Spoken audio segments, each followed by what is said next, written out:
Welcome to the Scoop, Diego Cordovez. Sam Stein was with us last time, talking about the World Series, talking about beating Ben Lamb heads up. We're going to talk to him about his tournament career, about cash games. He's won over $4 million in tournaments, but he's also a very high stakes, respected cash game player. If you missed part one, it's on Card Player TV.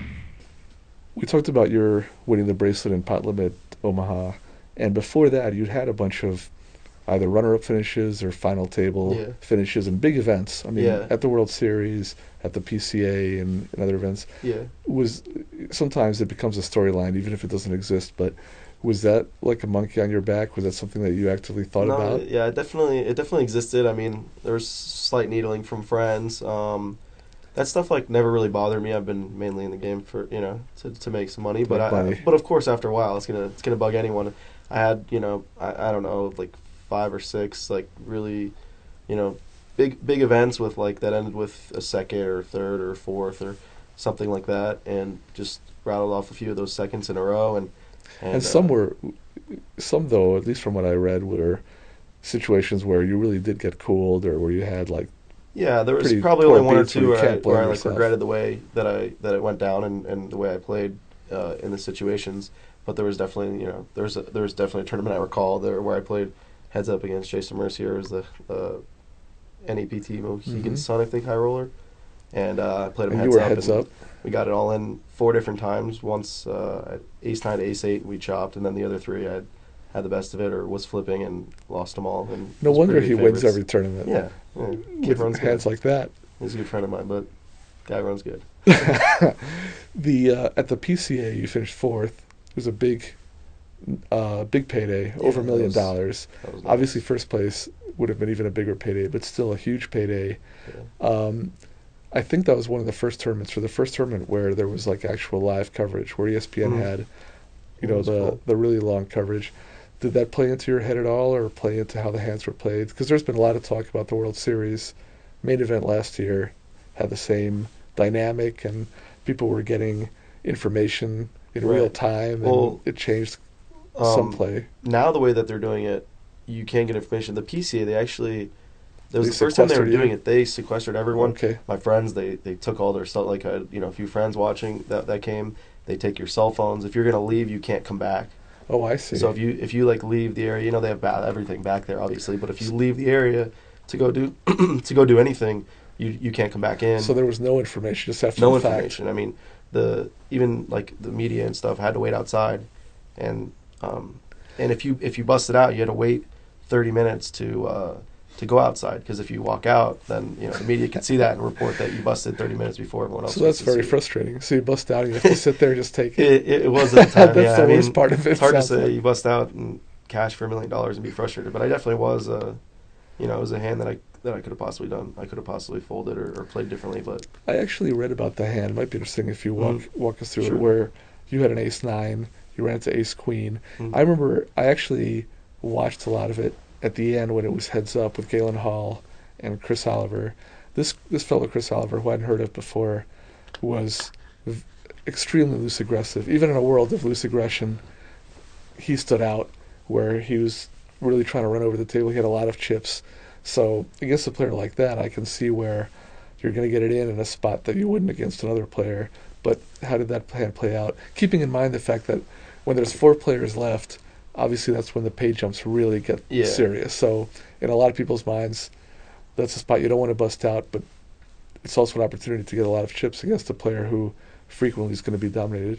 Yeah, the situation was pretty interesting. I was 3rd in chips with 4 left.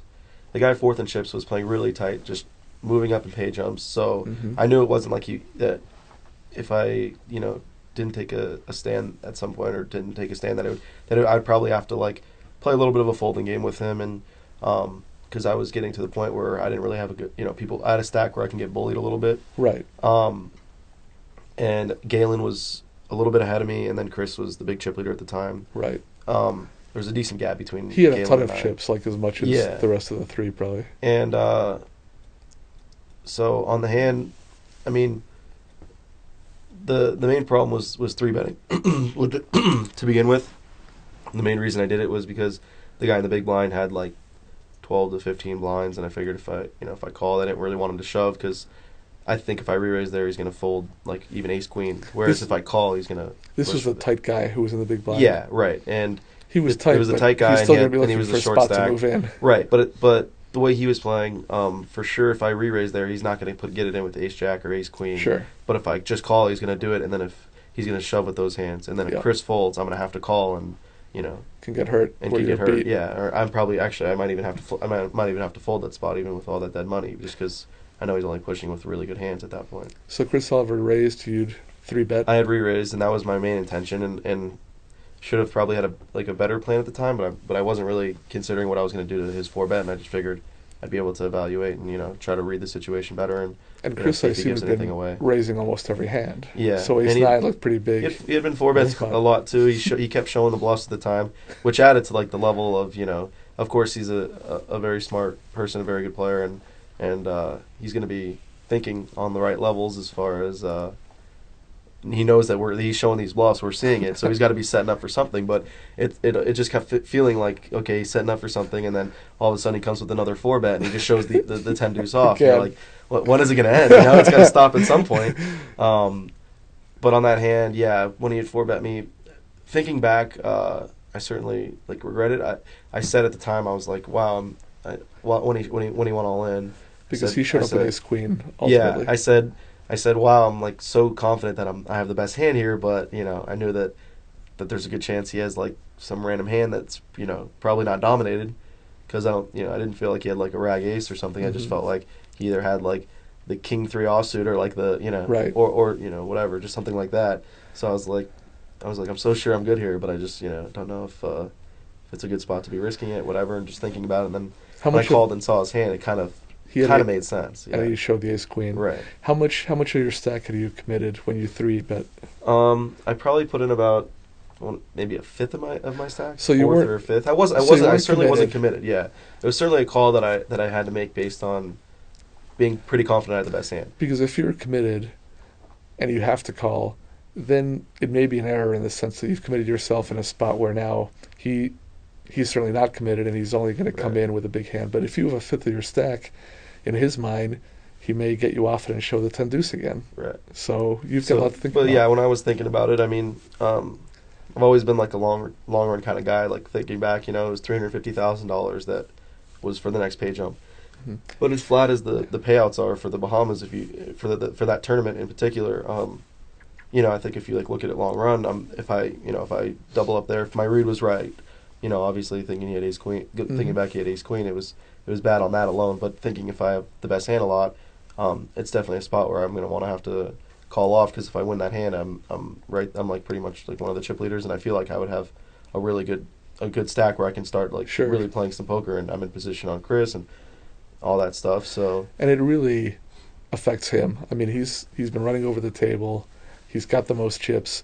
A lot of people, when they've had the chip lead for a while, which he had, it's devastating just to lose a big pot, and it can really affect their game negatively. So you have a chance to really kind of get him off his game too. Yeah, and so my mindset at the time was that if I fold after making the 3-bet, I'm at a stack where I really do have to battle. I really, at that point, certainly have to battle with the guy that's the shortest stack, and I would have still had more chips than him, so I certainly was in a spot where I'd kind of have to wait for him to bust out. Yeah. And if he doubles up, then it can create a situation where now I'm the short stack, and then I'm like, wow, why didn't I just get it in with the ace-9? I would go from having a chance to being tied for the chip lead and having a good shot to win the whole thing, or now I'm looking like I still might get 4. There. Yeah. So that was definitely also what was going through my mind. But was that the main consideration? Did you try to pick up on any reads or live? Yeah, I mean, I was staring him down. He really wasn't giving anything away. I was trying to I was mainly just assessing the situation, and I really felt like I had the best hand there a lot, but my read was wrong, and certainly a hand where I kind of wish going back I just called and then evaluated if the big blind had shoved what I was going to do at that point, and just call and take a flop. Just call pre-flop. Yeah, just call. I had ace-9 suited. It's certainly, not a bad spot to just call from the small blind there.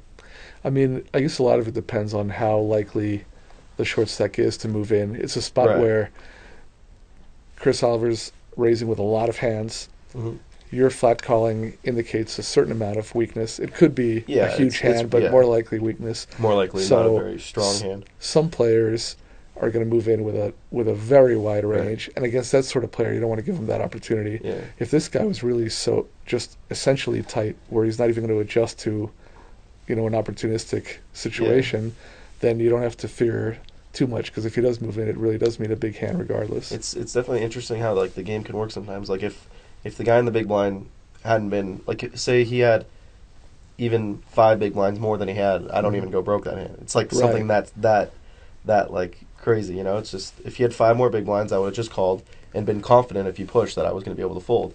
But I remember looking over and seeing how many blinds he had, and it was somewhere in the 12 to 15 range, and it was the exact amount where I was probably gonna have to I think he's gonna be now he's definitely gonna be shoving ace jack and ace 10 and ace queen if I just call, whereas now if I re-raise I'll definitely, he'll fold all those hands almost for sure, because I don't think he knows that if I re-raise that I'm gonna have to call his all in, whereas if I just call, he knows that there's a chance that we both fold. So because of that, he was the kind of guy that was definitely gonna wait around.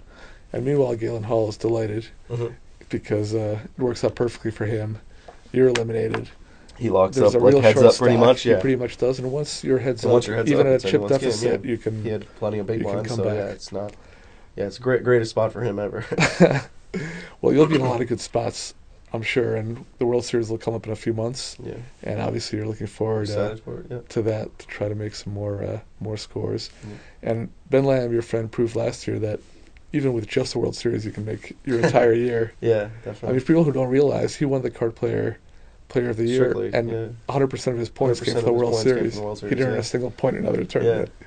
And of course, he made. It's hard to strive after that. Though. Seeing the kind of year he had is pretty hard to go after. But yeah, it's been a pleasure, and no doubt with your focus, with your dedication to poker, you'll keep being successful. And I do think what we said before counts for a lot, which is there is an adjustment from online to live poker. Mm-hmm. The fact that you kind of earned your experience in live poker initially is a huge help, as opposed to just jumping in. It's not just the strategies, but you have to have a different mindset and a different level of patience, and just for the different kind of play, instead of multiple tables, one table, and the slowness and the other stuff, and just avoiding tilt is a big issue.